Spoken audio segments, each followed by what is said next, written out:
Thank you, Chairman.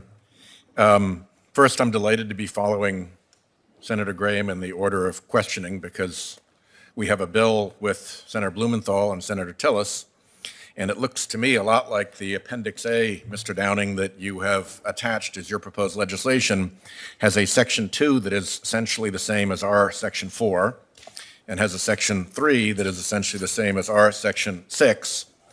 And I'm wondering if you might sit down with us and come the rest of the way.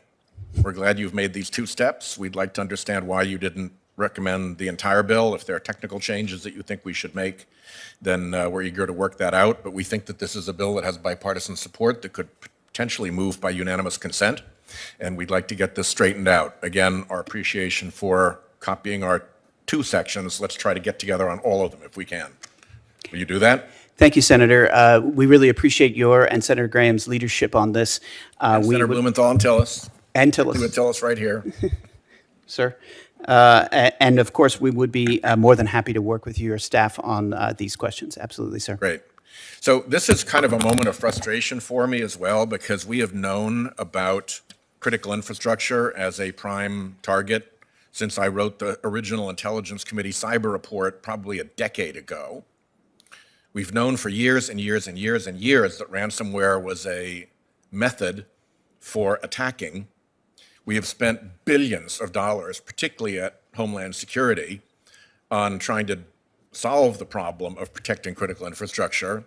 And boom, what happens? A bunch of people in a basement someplace are able to take down Colonial Pipeline, a significant piece of colonial infrastructure, with a ransomware attack.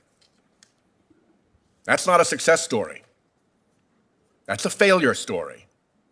That's something is wrong in the way we're doing business right now.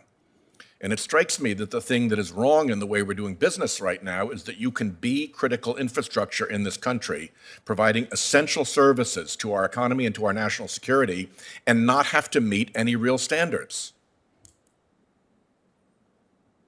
I think we've shown in the defense industrial base that with the right kind of pressures, companies can step up and do a better than average job.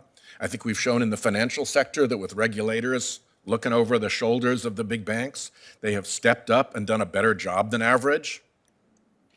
But here we sit with Colonial Pipeline with your voluntary, Mr. Goldstein, your voluntary standards, the NIST framework and the C3 and your offers.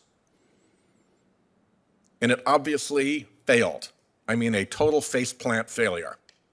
So what I would like to ask is that you and Homeland Security provide to this committee a summary of what Colonial Pipeline accepted by way of all those voluntary offers that you talked about.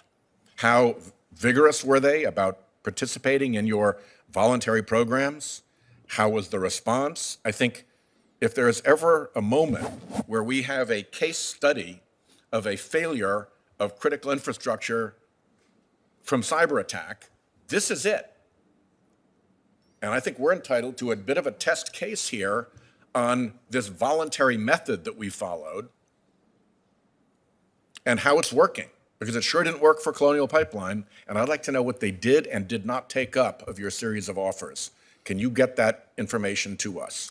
Thank you, sir. We'd be glad to provide you with that. And I will note we fully agree that an environment where critical infrastructure that's essential to national critical functions is able to operate insecurely with known security weaknesses, as we know is often the case throughout this country, is untenable. And we as a nation need to act. I will note that I'm angry right now, at you because of this situation, but I actually understand that it's not your fault.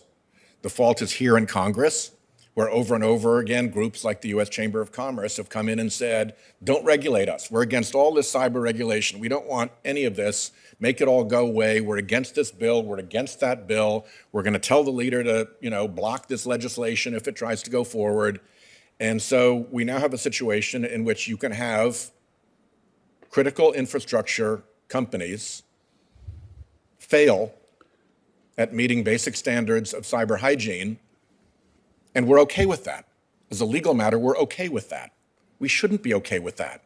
We don't have to regulate everybody in the world, but if you're critical infrastructure, we should no longer tolerate this voluntary regime with big companies who know that their infrastructure is critical and who fail.